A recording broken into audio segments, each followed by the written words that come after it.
And for more now, we're joined by Congressman John Yarmuth, who's taking a break, Democrat from Kentucky, and he's decided to leave Washington for the moment. We'll come to that later, sir.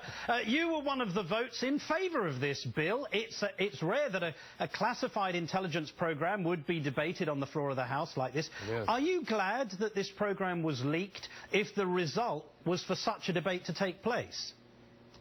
Well, I'm not glad that the leaks took place, but I think last night's vote was an indication that there is considerable concern in the Congress as to whether this program is being operated in a constructive way and in a way that respects the privacy rights of Americans. My biggest concern, Martin, is not that we've done it, because I've been through a couple of classified briefings on the program. It's just that we don't have any way of knowing whether they're actually operating this program the way they say they are. There is virtually no accountability. The last NSA report to Congress on the activities of this program under Section 215 of the Patriot Act was 8 lines long.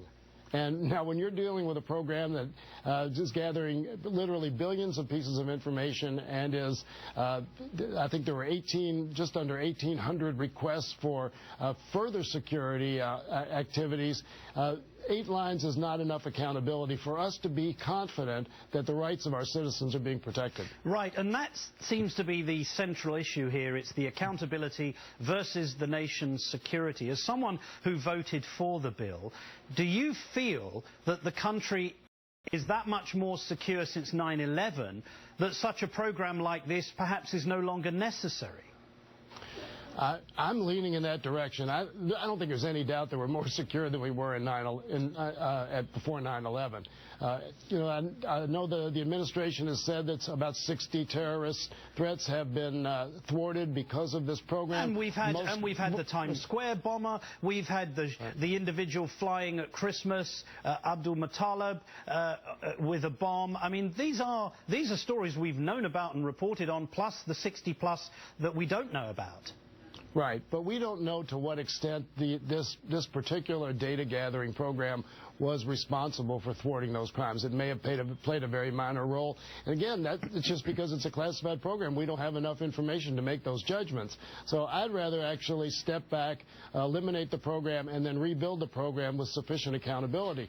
My colleague Steve Cohen has a bill introduced to actually change the way members of the FISA court are appointed. Right now, the Chief Justice appoints every one of them. Absolutely. And yeah, that's another way to get some congressional accountability. Okay, well, this vote itself saw unlikely groups coming together. We had conservatives working with liberals and the current administration working with the House leadership. In fact, you voted with many conservatives, but against Minority Leader Nancy Pelosi. Why is it these opposing factions can come together on an issue like this, but we cannot reach any kind of agreement on, for example, comprehensive immigration reform, the American Jobs Act? We can't resolve issues like that. I know, it's pretty bizarre. I'm part of the group of 7, as we've discussed before, that's doing a comprehensive package in the House. I'm real confident we're going to get there this year. I know there's a lot of skepticism out there, but I believe we are going to come together with a great bipartisan solution to our immigration problems. Now, beyond that, I don't see much hope, but the dynamics in that particular case are unique. But on the budget, the big budget questions, which I know you referenced earlier in the program, and the Jobs Act, there's almost and this is just really more about, and the minimum wage and the sequester, all of these issues.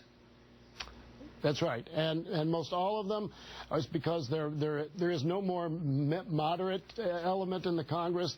There are philosophical extremes, and the Congress has become almost exclusively a political body and not a governing body. Congressman John Yarmuth, enjoying the Kentucky sunshine, I'm sure. Thank you very much, It's beautiful here. Yeah, Thanks, I bet Martin. it is. Thank you, sir. And we'll be right back to clear the air.